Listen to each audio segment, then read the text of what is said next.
Programmable Logic Device ini hanya 1 kali pertemuan dijadwalkannya di RPS, kemudian saya juga melihat yang jadwal yang lalu-lalu juga hanya 1 pertemuan. Nanti ada 1 tugas, 2 soal aja dari buku. Tugasnya cukup mengasihkan sih, jadi cuma gambar, asal mintermnya tahu, fungsinya tahu, nanti tinggal nandain aja titik-titik yang dipilih untuk ROM dengan PLA. Oke, kita masuk ke Programmable Logic Device. Ini sebelum kita masuk, mesin sequential sinkronnya kepotong ya, kepotong hari libur. Nggak apa-apa. Oke, Programmable Logic Device ini sebenarnya ada device yang sifatnya universal. Jadi bisa dipakai untuk mengimplementasikan fungsi logik spesifik. Jadi kalau kita ingin buat fungsi shifter atau kemarin di yang kombinasional ada fungsi-fungsi ALU, itu bisa diimplementasikan menggunakan PLD ini. Ada yang cuma bisa untuk implementasi fungsi logik kombinasional saja, ada juga yang bisa untuk fungsi sekuensial juga. Jadi baik fungsi logik kombinasional maupun yang sekuensial itu bisa diimplementasikan dalam 1 device. Tapi ada juga yang cuma bisa kombinasional aja. Ini ada beberapa contoh PLD. Ada ROM, kita sudah sering mendengar ROM, Read Only Memory, kemudian FPLA, Field Programmable Logic Array, kemudian Programmable Array Logic atau PAL, lalu Field Programmable Gate Arrays, FPGA, kemudian ada yang PLD yang bisa dihapus datanya. Bisa berupa EEPROM, ini Erasable Programmable ROM, kemudian bisa berupa Generic Array Logic atau GAL, kemudian ada juga FPLS, Field Programmable Logic Sequencer.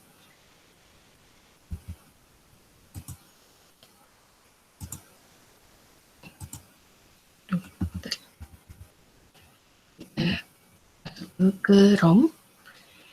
Nah, ROM ini intinya device-nya ada input, ada output, jumlahnya inputnya ada N buah, outputnya ada M buah. Ada 2 stage atau 2 tingkatan di ROM. Jadi yang stage pertama itu decoder yang tidak bisa diprogram. Ini biasanya berupa gerbang N. Kemudian tingkatan selanjutnya itu yang bisa diprogram, berupa implementasinya berupa gerbang OR. Nah, N input ini biasanya merepresentasikan address untuk variabel N input. Lalu ada line kode minterm 2 pangkat N. Jadi kalau bicara ROM, ini kaitannya dengan words. Setiap word berukuran M bit. Misalnya, 1 word ada yang terdiri dari 4 bit, atau ada yang terdiri juga dari 8 bit, dan seterusnya. Kemudian, setiap jumlah bit untuk output word yang kita program ke ROM, itu bisa dipilih sesuai dengan address-nya, tapi non-volatile. Maksudnya, dia tersimpan permanen di ROM-nya. Jadi, umumnya ROM nggak bisa dihapus, tapi ada juga ROM yang khusus yang ini, yang bisa dihapus. Data yang bisa dihapus dan bisa diprogram ulang, EEPROM.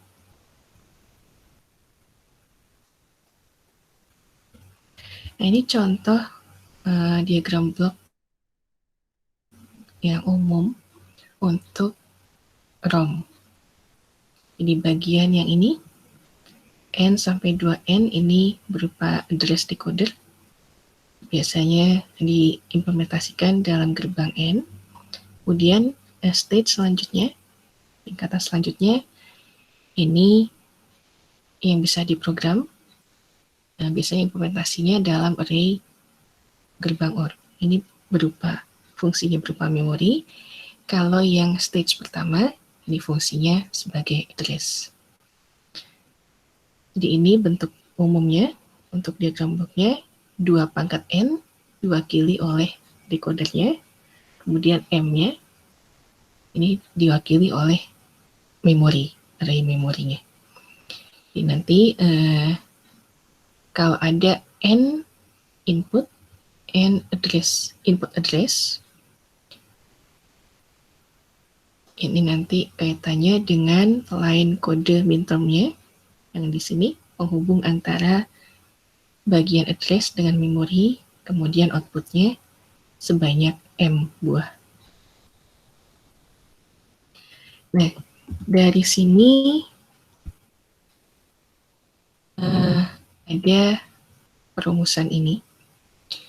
Untuk dimensi dan ukuran dari ROM itu biasanya terwakili oleh ini. 2 pangkat N dikali M. Ini menunjukkan dimensi ROM-nya. Kemudian untuk ukuran input-outputnya ini diwakili oleh 2 pangkat N, kemudian dikalikan M bit. Nah, dari sini 2 pangkat N ini artinya 2 pangkat N word, kemudian setiap word-nya terdiri dari M bit. Di total bitnya ada 2 pangkat N dikali M. Ini maaf saya salah ketik, integer harusnya. Ukuran ROM itu bisa kita buatkan ke nilai integer terdekat dengan faktor pangkat 2 dalam kilobit. Contohnya ini, 8 input, maaf ini saya salah, typo lagi, 8 input, 4 output ROM. Ini maksudnya 2 pangkat 8 dikali 4, atau sama dengan 256 dikali 4 bit, totalnya ada 1024 bit atau 1 kilobit ROM ukurannya. Nah, 1 kilobit ROM ini mungkin ada juga yang iseng menyatakan dalam 2 pangkat 7 dikali 8. Ini masih bisa.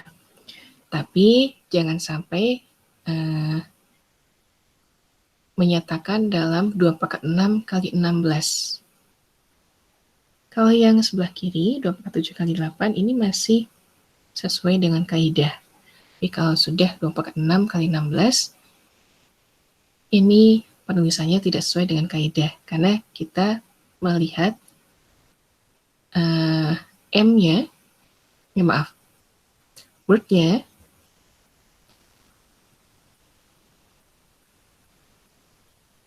berapa bit ukurannya.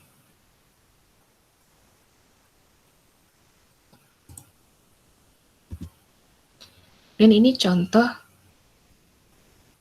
saya ambil dari buku ini. Bentar, kelupaan.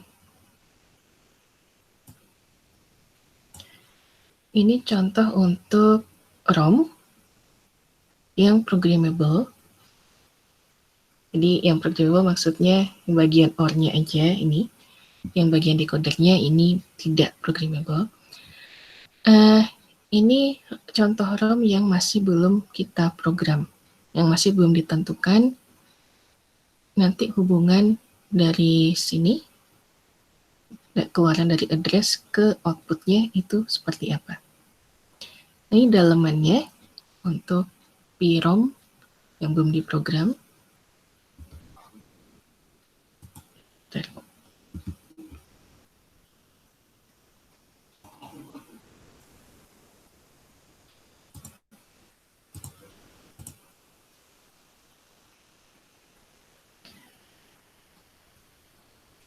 Biasanya terdiri dari sumber tegangan DC, kemudian dibantu oleh resistor pull up sebelum masuk ke switch CMOS. Kemudian di sini ada fungsi inverter, baik dari hubungan ini ke output, dari gerbang-gerbang OR ke outputnya, maupun dari enable-nya.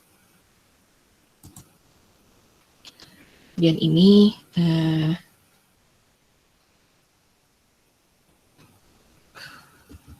sebentar ya.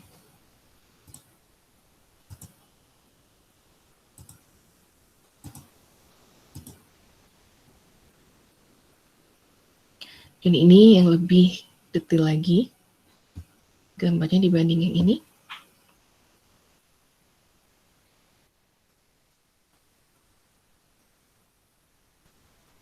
Untuk yang EEPROM, di kalau EEPROM biasanya menggunakan ini fuse penghubung, tapi yang bisa diprogram programmable. Kalau EEPROM di sini ada floating gate-nya, jadi ada fungsi untuk penghapusan di sini.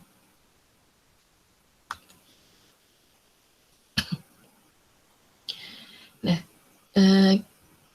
untuk aplikasi PROM, ini ada contoh gimana caranya untuk memprogram PROM. Jadi, semua data input dan outputnya, kalau kita ingin mengimplementasikan ke dalam ROM, itu harus bisa direpresentasikan dalam bentuk kanonik. Nah, contoh untuk ROM 2/4x4. Ini diprogram dengan fungsi komparator 2 bit non-cascadable, 4 input, 3 output. Maaf, ini saya keliru. Nah, ini komparator. Jadi langkahnya, kalau ingin memprogram PROM, yang sebelah kanan ini PROM-nya, untuk PROM dengan decoder 4-16, langkah pertama, kita harus cari tahu dulu hubungan antara input dengan outputnya. Karena yang diminta adalah komparator, kemudian inputnya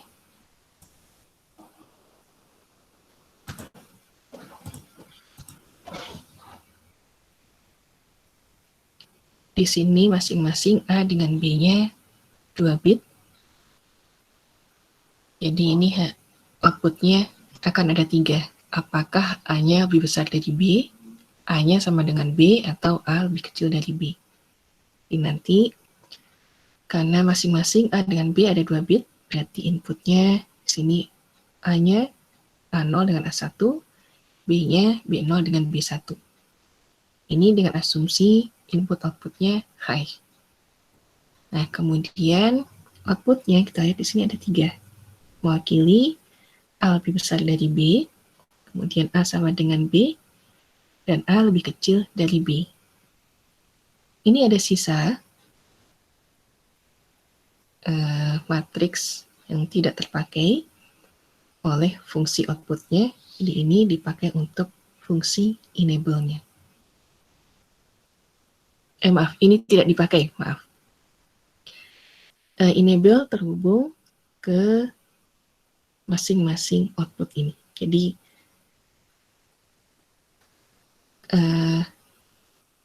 kalau enable nggak kehubung, otomatis tidak akan ada outputnya.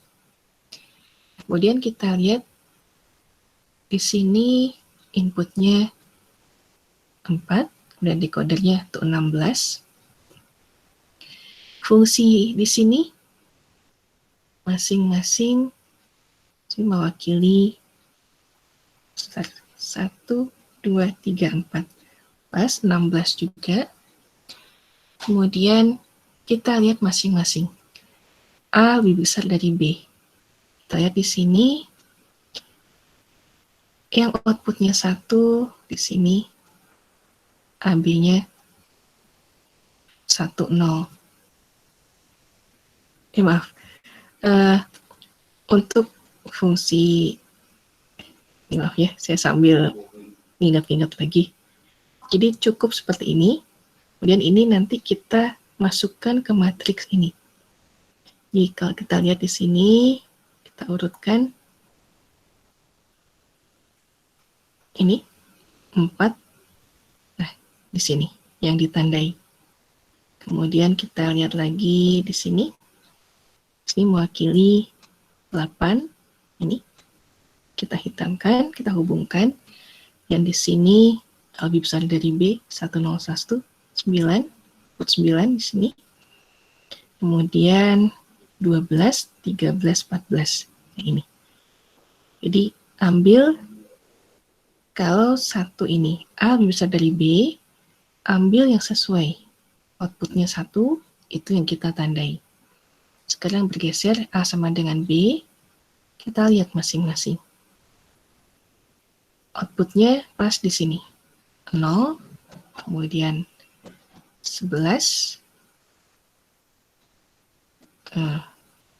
kemudian maaf 0, 5, saya keliru dengan yang sebelah kiri, kemudian 10, lalu 15. Ini yang kita tandai, kita hitamkan atau yang kita hubungkan. Dan sekarang yang terakhir A lebih kecil dari B, sama, kita tinggal menghubungkan yang logic outputnya 1 di sini. Ada yang ditanyakan dulu nggak untuk ROM? Jadi intinya sih buat tabel kebenarannya, kemudian nanti di bagian outputnya ini mengikuti ininya. Kalau untuk mudahnya tinggal kita ikuti, kita urutkan aja dari atas ke bawah, yang logiknya 1 mana aja. Tapi kalau mau lebih teliti lagi, bisa kita telusuri untuk satu fungsi output ini, kita lihat di sini output decodernya apa. Kemudian di sini bit decodernya 8, yaitu yang kita tandai. Ini 9 kita tandai. Kalau inputnya, nah ini mewakili kalau AB-nya 00, 01, 02, 03, kemudian 10, 11, 12, 13, dan seterusnya. Di fungsinya nanti outputnya jadinya seperti apa. Kalau 00 berarti A dengan B sama. Kalau 01 berarti B-nya lebih besar dari A. 02, 03 juga, dan seterusnya.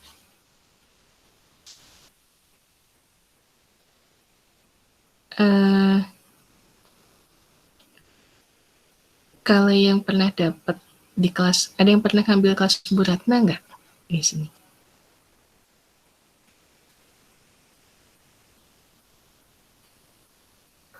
Iya, Bu. Siapa? Ahmad? Iya. Yang seperti ini pernah keluar nggak di ujian?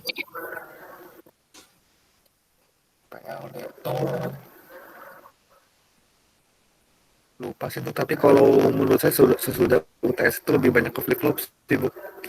Lebih banyak ke flip-flop. Udah masuk sekuensial ya? Ya, soalnya itu yang lebih susah sih, Bu, daripada apa. Tapi kayaknya ada deh. Ada, oke. Iya, saya ada. Ini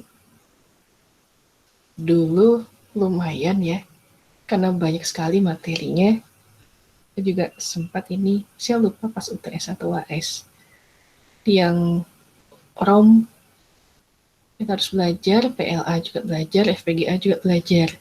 Nah, cuma di sini kan susunannya ada yang beda. Nah, itu pas ujian terus terang banyak yang lupa. Jadi suka keliru antara ROM, PLA, dan FPGA.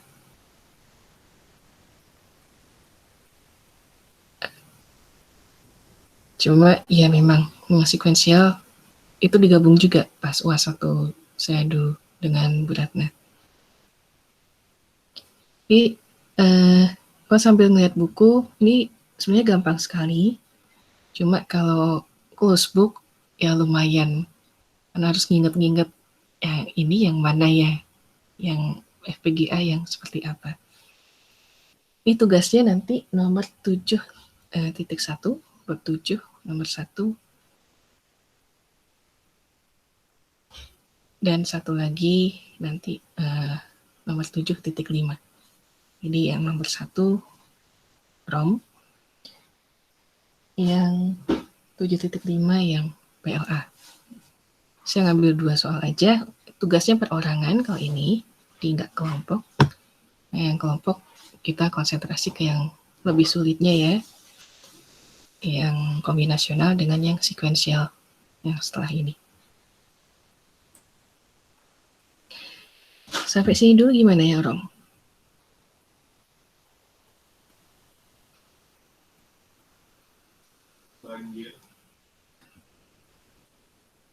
Kalau nggak ada masalah, oke. Kalau nggak ada masalah, kita lanjut ke PLA sekarang.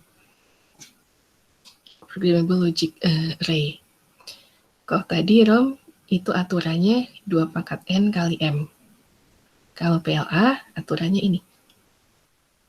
N kali P kali M. Di ada N buah input, P buah term product, lalu M buah outputnya. Device-nya sama-sama masih terdiri dari input N, kemudian output memorinya OR. Nah, cuma bedanya kalau PLA dibanding yang ROM, ini programmable. Kalau tadi yang ROM itu yang address-nya ajak, nggak bisa diubah-ubah. Kalau PLA ini bisa diubah. Kemudian matriks N, jadi nanti ada matriksnya 2, matriks N dengan matriks OR. Nah, tadi yang ROM itu matriks OR aja. Nah, matriks N ini fungsinya untuk mengenerate term midterm. Kemudian matriks OR ini membentuk fungsi SOP. Ini dimensinya ditentukan oleh N kali P kali M. Jadi kalau misalnya ada pernyataan 16 kali 48 kali 8. Ini artinya ada 16 input, ada 8 output, kemudian ada p-term OR yang unik. Fungsinya unik. P-term ini umumnya bentuknya min-term. Nah, coba ini nih. Ini udah mulai yang kompleksnya. 16 input. Ini saya takut salah, nanti tolong dicek lagi ya. Saya takut salah ketik.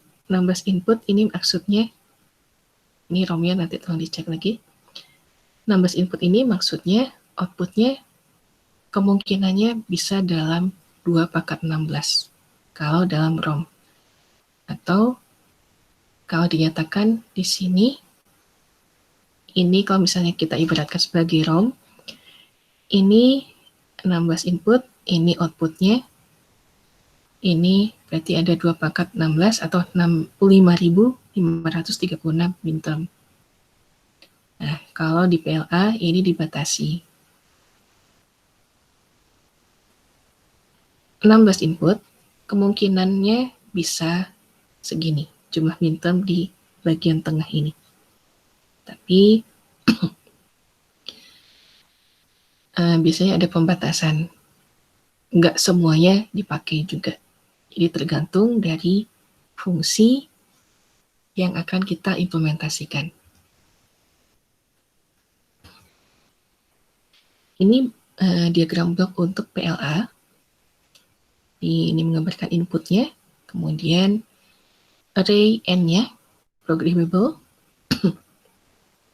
lalu array OR-nya, programmable, dan dihubungkan oleh p-term, line p-term, kemudian ada line outputnya. Ini contoh daleman untuk FPLA N kali P kali M.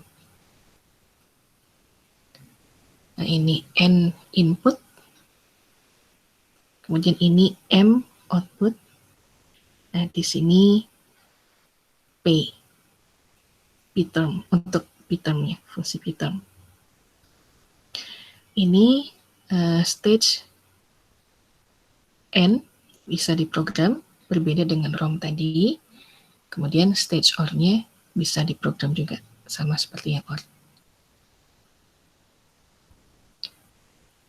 Nah, ini contoh FPLA untuk 3 input, I0 sampai I2, dan outputnya 2, O1 dan O0.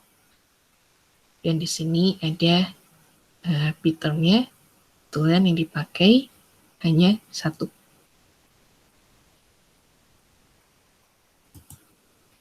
Nah, ini ada contoh untuk shifter 4 bit. General shifter ya, shifter yang umum. Kemudian ukurannya 4 bit shifternya. 4 bit sini maksudnya outputnya ada 4. Y0, Y1, Y2, Y3. Inputnya ada R, ada A1, A0, kemudian ada fungsi I3, I2, I1, dan I0. Nah, langkah pertama tentu saja kita harus tahu dulu fungsinya seperti apa sih? Hubungan antara input dengan outputnya seperti apa? Dan di sini yang digambarkan di tabel kebenarannya, inputnya R, A1, A0, outputnya Y0 sampai Y3. Kemudian di sini untuk pemilihan pergeserannya, shiftingnya, seperti apa. Masing-masing output ini supaya lebih ketahuan persamaannya, bisa kita buat masing-masing keymap-nya. Karena ada I0 sampai I3, mau nggak mau kita masukkan variabelnya ke masing-masing ini. Keymap R, A1, A0, kemudian untuk masing-masing fungsi. Nah, ini saya nggak usah terangin lagi ya, ini nanti bisa ditelusuri sendiri. Dari sini, kemudian ke sini, dari keymap baru dapat persamaan ini masing-masing. Untuk Y3, ini persamaannya, Y2, Y1, dan Y0. Kalau udah dapat persamaan ini, kita bisa mengimplementasikannya ke ke tabel yang lebih lengkap dulu. Di sini. Untuk melihat hubungan p-term, input, dan outputnya. Nah, mungkin kita bisa lihat nih, p-term komplement A1, komplement A0, kemudian I3. Ini berarti kita tandain inputnya A1-nya 0, A0-nya 0, I3-nya 1. P-term yang ini, p-termnya ini diambil dari ini masing-masing ini. Tuliskan semuanya, kalau ada yang berulang bisa kita coret. Bisa kita masukkan ke sini. Yang nggak keambil, seperti kalau di sini contohnya R, F, I0 sampai I2, tandai saja dengan tanda minus. Kemudian p-term yang ini berkaitan dengan output Y3. Dan atau kalau mau mudah,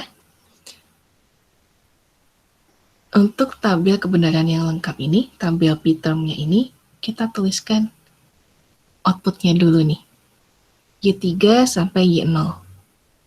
Kemudian kita lihat Y3, p-termnya apa aja, kita tuliskan berurutan, dan nanti baru kita tandai ini. Yang ada di sini, mana aja sih? Sini A1, A0, I2, I3 ini.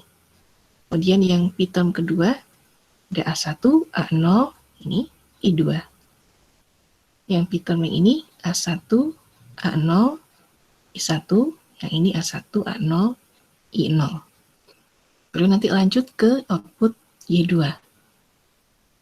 tuliskan pitemnya di sini ada 1, 2, 3, 4, 5. Tuliskan semuanya 5-5-nya, ditanda ini 1, pitemnya masing-masing ditulis, baru nanti beralih ke sini, ke inputnya, tandain yang ada di pitem ini. Dan seterusnya, untuk Y1 juga sama, Y0 juga sama. Nah, dari sini, baru bisa kita implementasikan ke, aku balik sini, FPLA. Di sini yang dipilih 8 kali 20 kali 4. Kenapa 8? Kita lihat inputnya ada 8 nih. Ada R, ada F, A1, A0, kemudian I3, I2, I1, I0. 4 outputnya, Y0 sampai Y3, itemnya 20. Jadi, meskipun nanti misalnya ada blok FPLA, untuk fasilitasnya bisa 8 input, outputnya bisa 4. Kalau slot pitemnya berlebih, ya jangan dipakai. Pakai aja sampai 20 baris di sini. Kalau masih ada lebihan, ya diemin aja. Nah, ini untuk yang FPLA, biasanya ada 2 untuk inputnya masing-masing ada percabangan ya, 2. Untuk memfasilitasi yang logiknya 1 dan memfasilitasi yang logiknya 0 menggunakan inverter. Inverter yang ini bentuknya bisa seperti ini. Jadi yang kanan seperti ini, yang kiri dengan inverter seperti ini, atau seperti ini. Jadi ada inverter dulu untuk masuk ke yang logic 0, baru nanti diinverterkan lagi untuk logic 1-nya, atau bisa juga seperti ini. Di ini dari input langsung masuk logiknya tetap, kemudian sebelahnya dikasih inverter. Nah, ini dapat dari yang ini tadi, kita tuliskan pitemnya. Urutannya di sini, pitemnya komplemen A1, komplemen A0, dan I3. Kita tuliskan di sini. Kemudian dari sini kita pilih A1 mana? Nah, ini. Lalu komplemen, berarti pilih yang ini, kita kasih tanda silang. A0, yang ini, komplemen, berarti kita kasih tanda silang. Terus satu lagi, I3. Ini. Nanti, dari sini kita teruskan ke output, kita isi ini, kita simpan di sini. Di sini outputnya dari sini high, kemudian ke sini low. Nah, kemudian nanti di sini diinversikan lagi jadi high. Kita tandai ini. Kemudian untuk ini line-nya line output Y3, Y2, Y1, Y0. Untuk Y3 masih ada 3 lagi pitemnya. Pitem yang ini, dan ini.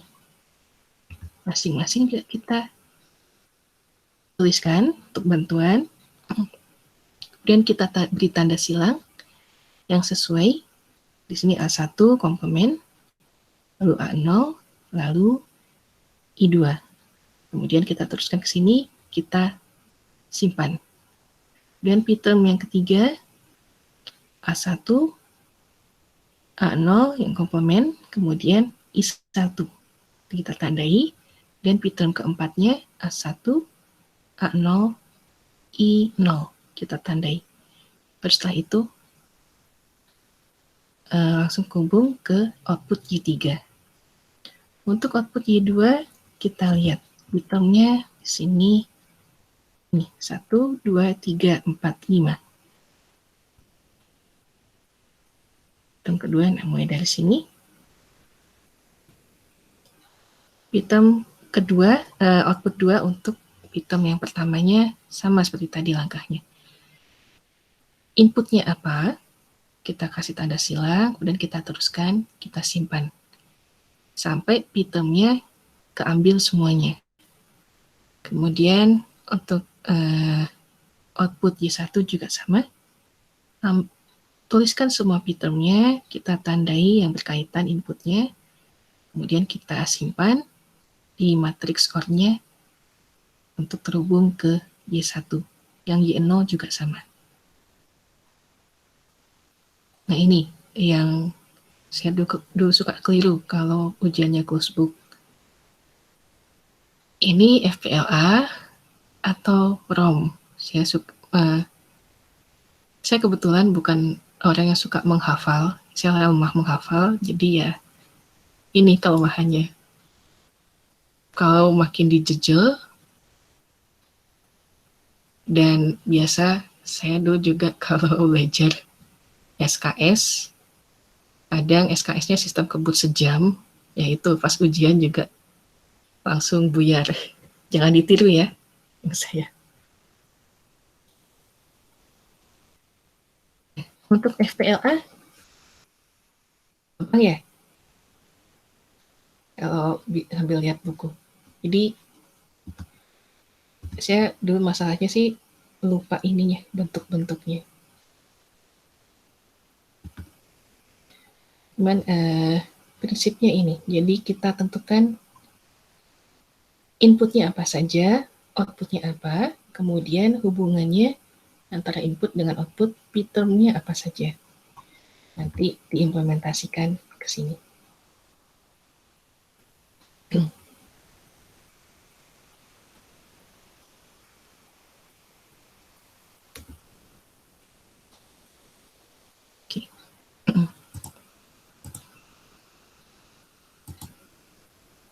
Nah, untuk yang berikutnya,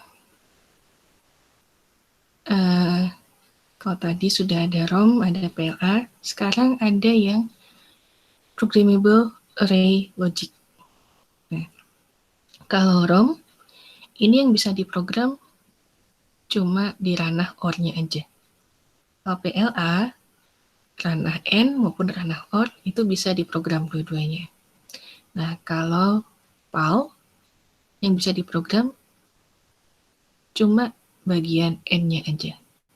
Jadi, ini pembedanya nih, antara ROM, PLA dengan PAL.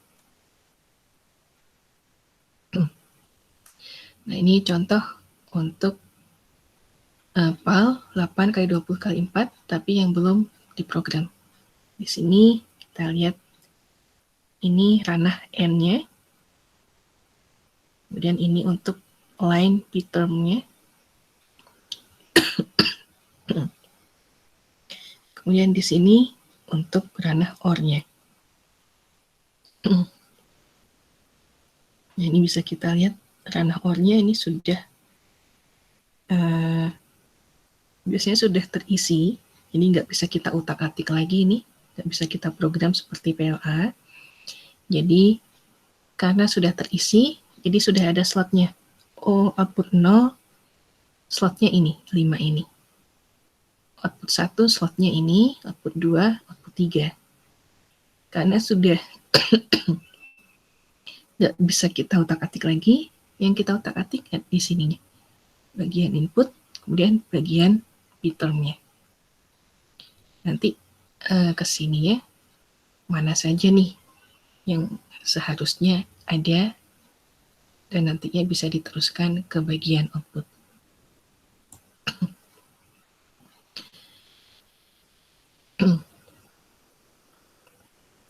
Ini ada contoh segmen equivalent logic untuk device PAL. Ini untuk representasi ranah N-nya, dan representasi OR-nya. Lalu ini contoh untuk input yang sudah diprogram untuk gate XOR.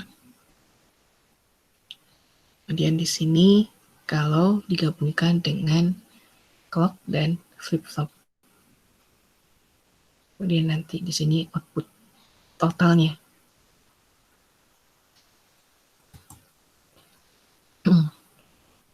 Dan ini ada juga contoh untuk device PAL yang tipe V dengan penggabungan MUX, 2 MUX, 1 flip-flop, dan beberapa gerbang inverter. Lalu ada juga fuse, link fuse di sini. MUX yang satu fungsinya sebagai feedback untuk nanti masuk lagi ke ranah N-nya. Oh iya, ini yang ROM tadi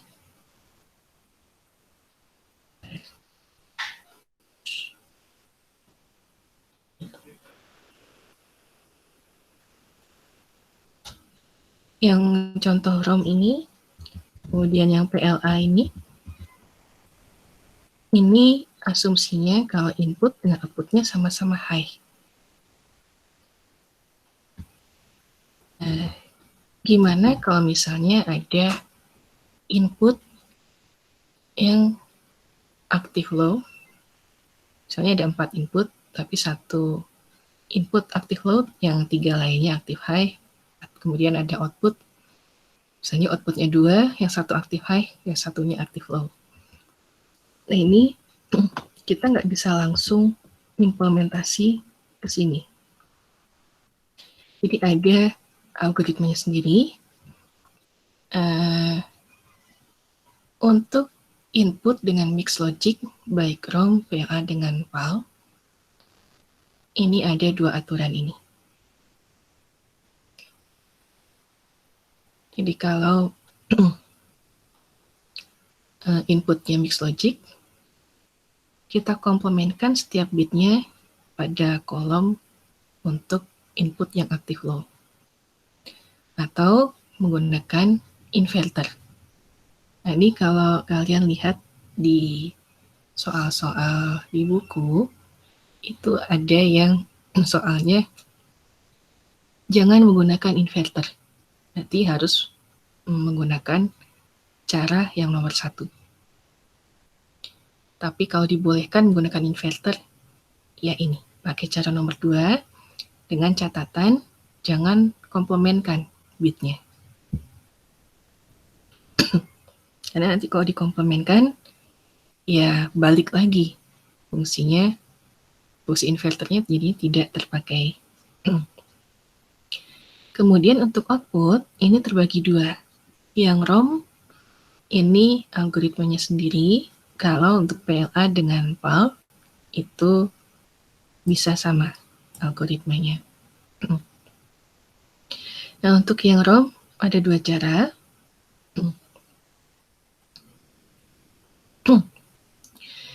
Yang pertama, kita bisa mengkomplementkan setiap bit di bagian kolom outputnya. Jadi nanti outputnya bisa keluar aktif low, atau satu lagi menggunakan inverter.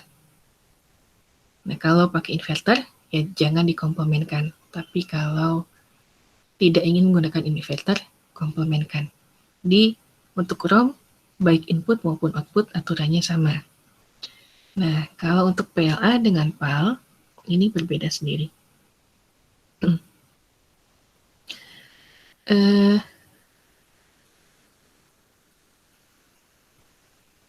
Untuk PLA dengan PAL, untuk bagian outputnya, kalau ada mix logic, itu harus menggunakan inverter eksternal. Jadi kita tambahkan sendiri inverternya. Komplement untuk kolom output, yang bagian OR, kolom OR-nya, itu tidak diizinkan di PLA dan PAL. Jadi mau nggak mau, kalau untuk PLA dengan PAL, kita nambah beberapa inverter. Kalau outputnya yang aktif low-nya ada beberapa.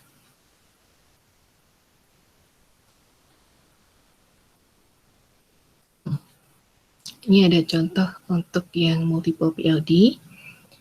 Biasanya digunakan untuk 3-state driver atau fungsi enable ini. Di ini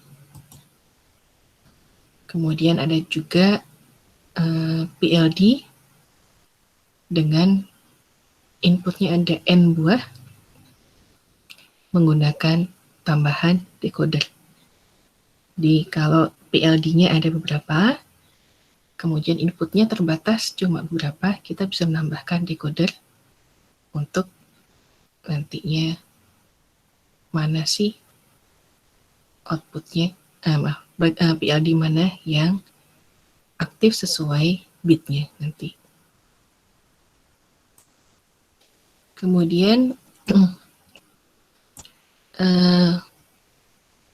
ini ada daftar beberapa PLD yang lain. Jadi ada yang berupa FPGA atau device yang bisa kita buat untuk menjadi device tertentu. Ada yang berupa FPGA and or inverter. Jadi urutannya ada N, ada OR, kemudian inverter. Kemudian ada FPGA yang urutannya OR, gerbang N, kemudian inverter. Kemudian ada yang khusus ini dari pabrikan Actel. Ada juga dari kelas Ceiling dan kelas lainnya. Tapi intinya untuk PLD FPGA intinya adalah yang 3 ini tadi. ROM bisa program matrix OR-nya aja, kemudian PLA, matrix N dengan OR-nya bisa kita program, kemudian ada PAL, bisa kita program cuma matrix N-nya aja. Paling itu untuk PLD. Jadi sebenarnya singkat dan implementasinya tinggal masalah ketelitian. Kalau close book sih jadi masalah lagi, ngingat-ngingat lagi. Mungkin ada yang ingin didiskusikan dulu nggak untuk PLD?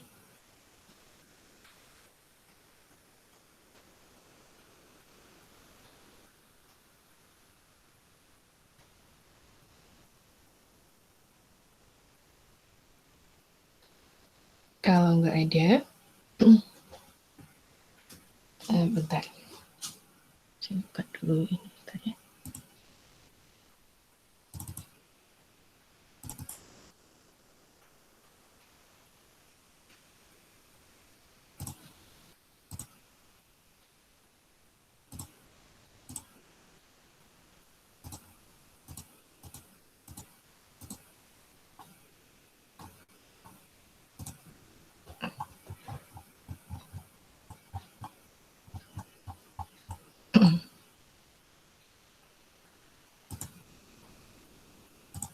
Sebenarnya lebih enak untuk PLD ini kalau kita bisa simulasi. Jadi saya ingin mendesain fungsi, tadi yang contoh yang rumit, fungsi shifter. Kemudian kita simulasikan programmingnya. Ada bahasa sendiri untuk pemrograman PLD dan macam-macam. Nah, nanti kita bisa lihat benar nggak sih dari hasil simulasi itu. Cuma sayang saya nggak punya karena dulu Bu Ratna sempat punya sewaktu beliau kuliah S2 karena dari ITB ada fasilitas tugasnya menggunakan, tugas S2-nya menggunakan itu, programming untuk PLD. Ini saya minta untuk PLD tugasnya dikumpul minggu depan. Ada 2 nih. Yang satu ROM. Di sini fungsi outputnya ada 3. Kemudian Di sini kanoniknya juga sudah ada nih, bisa langsung dibuat tabel kebenarannya. Ini tabel kebenaran yang A ini. Kemudian inputnya ada 4. Karena outputnya 3, di sini ROM-nya outputnya 4, berarti ada satu line yang nggak kepake. Nah, dari tabel kebenaran ini baru dibuat representasi simboliknya. Jadi yang ya, balik ke sini dulu.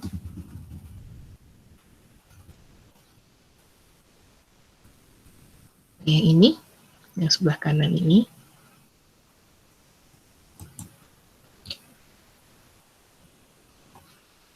Nanti silakan disusun. Kemudian satu lagi, 2 soal aja. Cuma latihan aja. Satu lagi FPLA. Cuma di sini fungsinya untuk mengkonversi XS3 ke kode Gray. FPLA-nya sudah ditentukan ukurannya 4 kali 8 kali 4. Jadi inputnya ada 4, outputnya ada 4 juga. Kemudian p-term-nya 8 yang bisa dipakai. Nah, langkahnya tentu cari p-term yang minim, yang sudah diminimisasi. Kemudian tabel kebenarannya seperti apa. Tabel p-term-nya ya terutama. Dan nanti dari tabelnya baru konstruksi bentuk representasi simboliknya. Nah ini. Saya balik lagi ke sini. Jadi buat ini tabel p-term-nya. Kemudian yang B buat ini representasi simboliknya. Ini nomor 7.1 sama 7.5. Mau ditambah?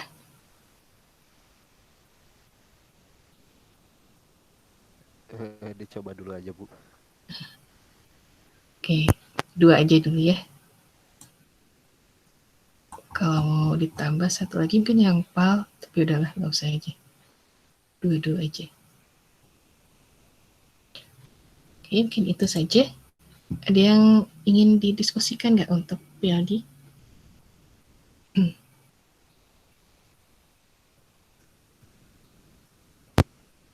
Kalau dari saya belum ada, Bu. Udah, oke. Kalau nggak ada, mungkin sekarang kita lanjut ke diskusi tugas kelompoknya. Yang kombinasional dulu. Oh, sebelum bahas tugasnya, UAS-nya mau tertulis atau presentasi? Kelompok. Kalau untuk yang kelompok Revan kemarin mau coba untuk yang presentasi aja, Bu. Presentasi, Tapi oke. menunggu dari yang lain juga, kelompok yang lain gitu gimana? Oke. Yang lain gimana?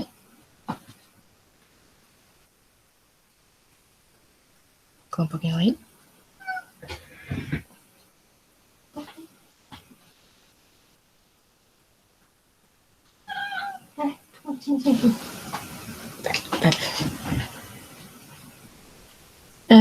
Davin, kenapa?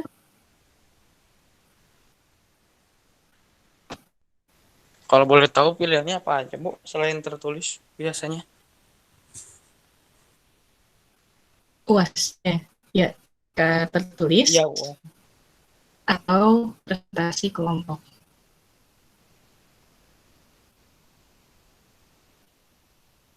Kalau presentasi berarti ya ini diambilnya dari tugas yang rangkaian kombinasional dengan nanti satu lagi rangkaian sekuensial yang flip-flop nanti.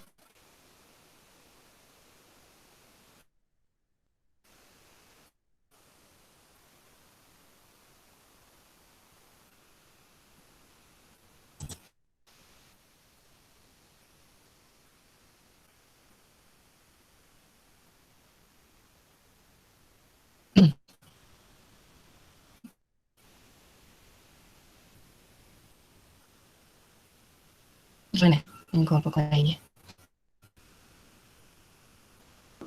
Kalau dari saya masih bingung, Bu. Bingung. Iya.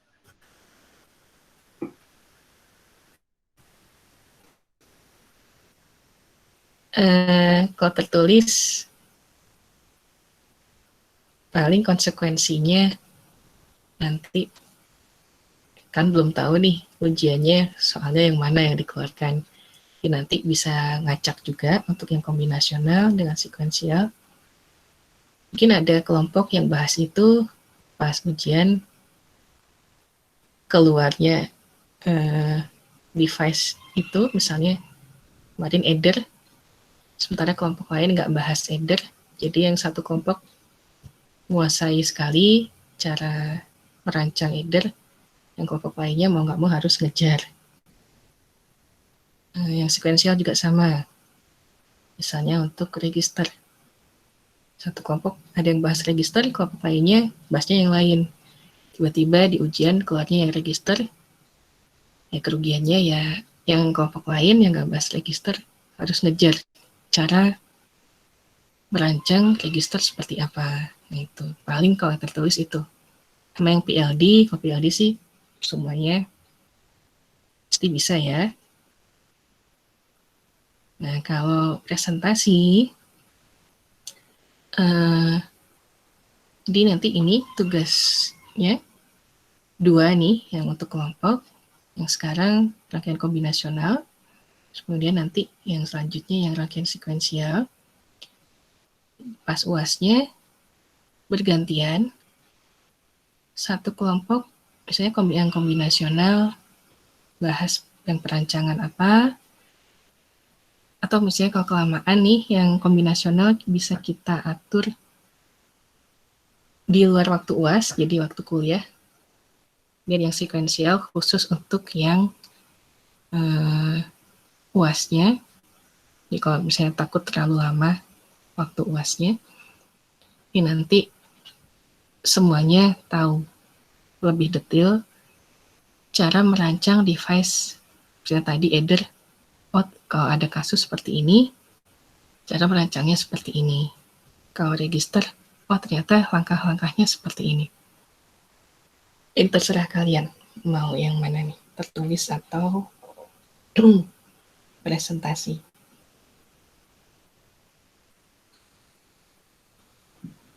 Mungkin kalau dari saya presentasi, Bu, soalnya biar ngapalin materinya juga lebih fokus gitu. Oke. 2 kelompok ya? 3 kelompok lainnya?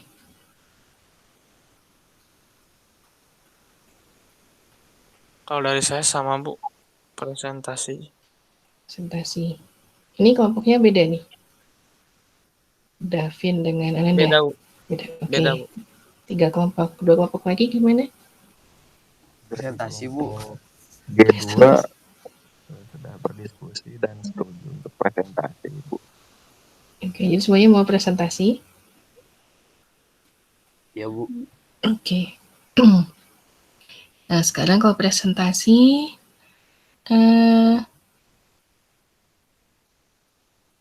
ini yang 3 orang ini, saya khawatir ini bakal masuk lagi nggak ya?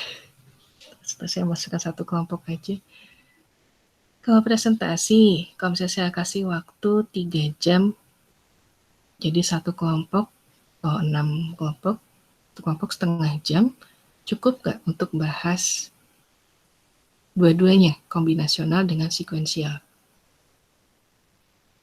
Kira-kira.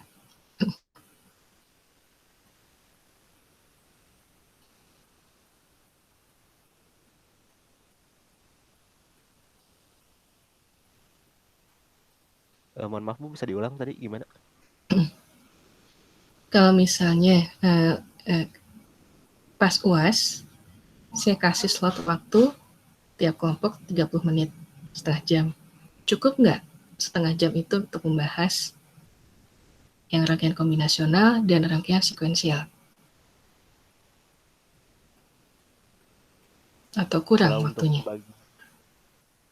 Kalau untuk pembagiannya itu nanti misal satu kelompok gitu ada yang jadi satu kelompok ngebahas kombinasional aja, terus satu kelompok lagi tentang sekuensial aja, atau satu kelompok itu harus ngebahas tentang dua-duanya. Dua-duanya, kan tugasnya dua. Oke. Yang sekarang kombinasional, nanti sekuensial. Eh,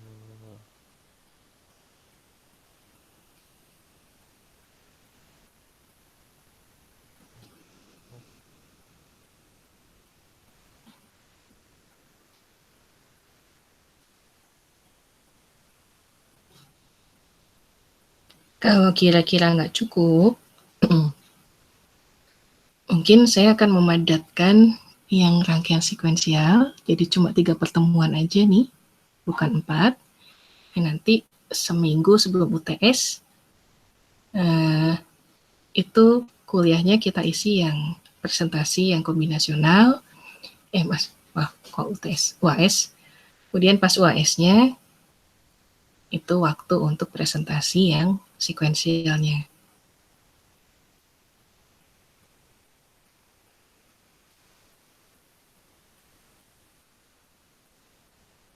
Kalau dari saya boleh Bu, mungkin seperti itu. Takutnya juga Yang nggak cukup tadi waktunya. takutnya nggak cukup. Yang kedua berarti. Yang kedua. Oke, yang lain gimana? Kalau dari saya mas gimana? Mayoritasnya aja Bu.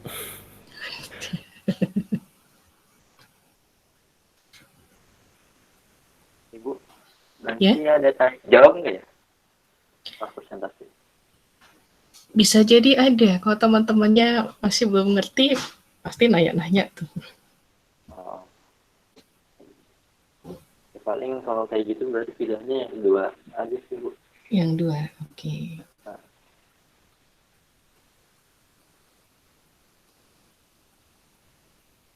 Yang lain?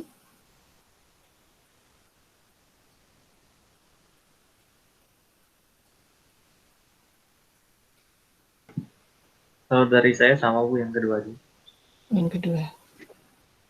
Ini mewakili pribadi atau kelompok nih? Jawaban masing-masing tadi. Sebenarnya kalau untuk kelompok belum ada koordinasi sih Bu. Oke. Kalau yang ini masih perseorangan sih Bu. Personal, oke. Mungkin yang lain bisa ini? Gimana kira-kira enaknya?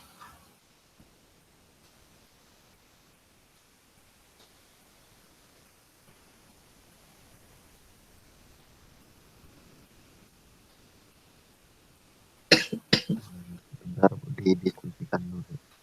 Oke.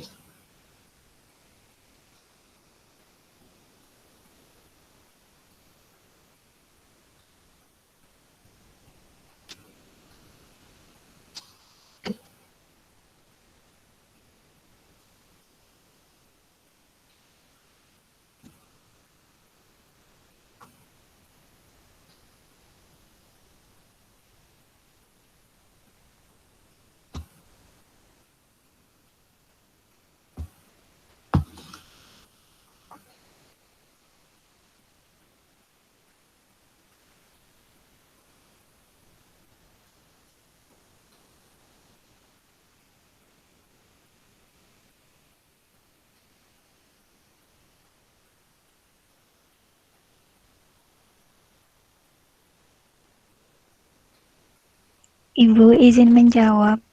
Hmm. Kalau untuk 30 menit dikhawatirkannya belum cukup waktunya karena tapi kita kan belum mengerjakan soalnya ya Bu, jadi belum terbayang.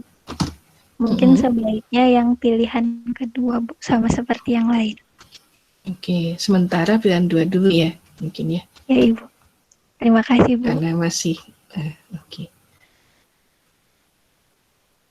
Oke, pilihan dua kalau gitu. Sementara ya, kalau misalnya nanti ternyata pas kalian sudah mengerjakan, kira-kira bisa nih nanti neranginnya cepet dan mungkin teman-teman gak ada yang nanya-nanya nih, karena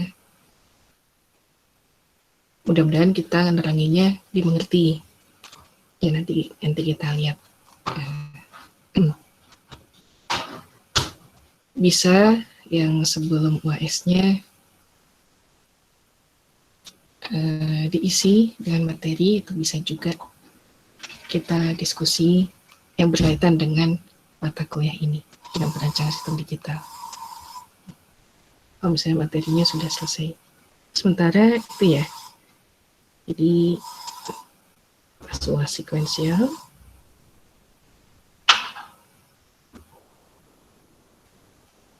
pas seminggu, pertemuan terakhirnya kombinasional. Oke. Ini masing-masing baik yang kombinasional maupun yang sekuensial itu saya minta ada makalah. Maksudnya isi makalahnya seperti laporan sih. Kalian tahap-tahap mendesainnya seperti apa nih? Kemudian jangan cuma gambar aja ya. Jadi kalau bisa ya sambil dijelaskan juga. Biar sampai akhir implementasi gerbangnya seperti apa. Nanti yang sekuensial, implementasi flip-flopnya seperti apa. Nah, untuk pengumpulan makalahnya mau kapan? Apakah nanti sekaligus, dua-duanya, atau kombinasionalnya duluan dikumpulkan?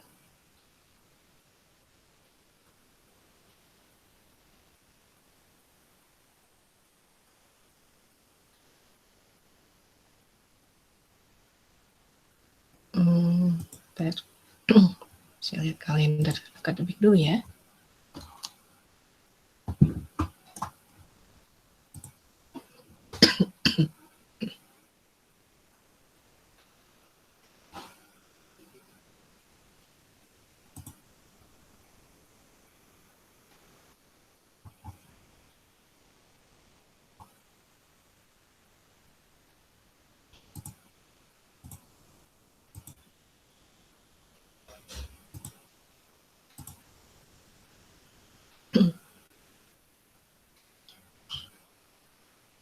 Oke, UAS di minggu kedua Juni ini. Kemudian sekarang kita di sini tanggal 30. Di minggu depan kita masuk sekuensial. Nah, dan 2 minggu off kuliahnya. Setelah off ada 3 kali pertemuan lagi. Nah, ini yang kombinasional mau dikumpulkan di minggu terakhir ini bareng yang sekuensial, atau mau dikumpulkan tepat setelah liburan.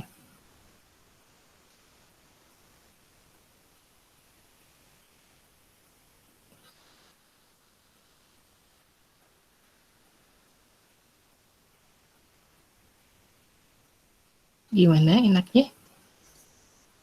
Kayaknya di minggu terakhir, Bu. Oke. Oke, berarti di minggu terakhir bareng aja ya dengan sekuensial. Cuma ini bisa tentatif juga. Nanti kita lihat ini jadwalnya belum tahu tanggal berapanya. Jadi kalau misalnya pas mepet di minggu pertama ini, ya mau nggak mau di minggu terakhir ini kita kumpulkan.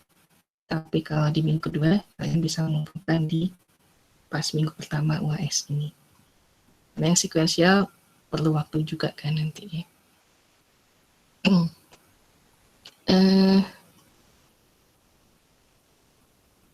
Jadwal ujian belum ada ya? Ini yang saya lihat jadwal ujian di sini nih masih mirip dengan jadwal UTS soalnya.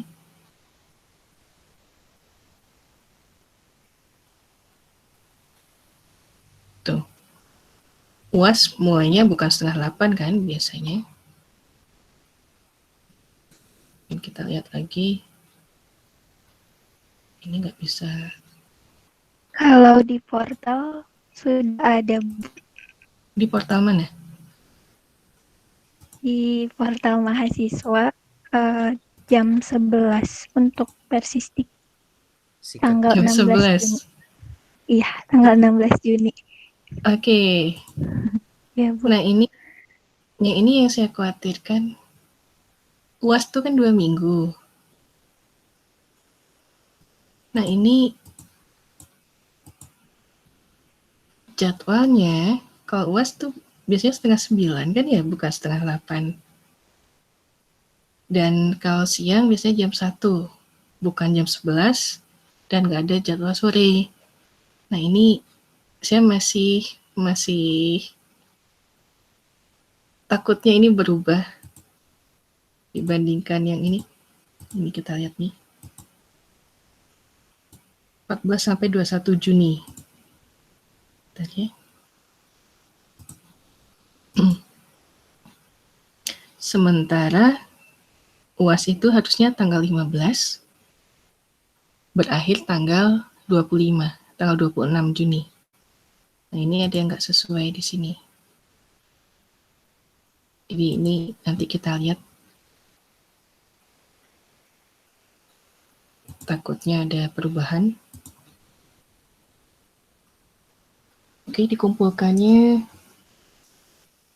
saat-saat terakhir kalau gitu ya.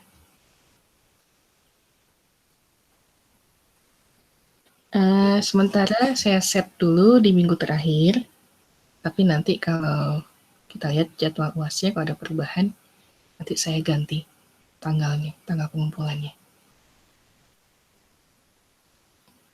Kalau yang akan dirancang, yang kombinasional sudah masing-masing kelompok sudah milih atau belum?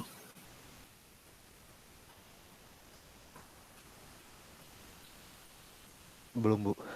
Belum, oke. Oke, kalau gitu sambil jalan deh ya. Kalau bisa, tiap kelompok jangan sama dengan kelompok lainnya. Jadi kalau bisa beda, jadi bisa saling belajar.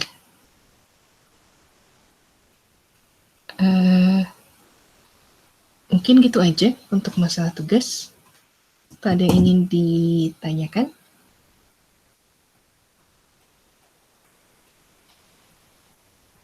Atau ada yang mau didiskusikan lagi?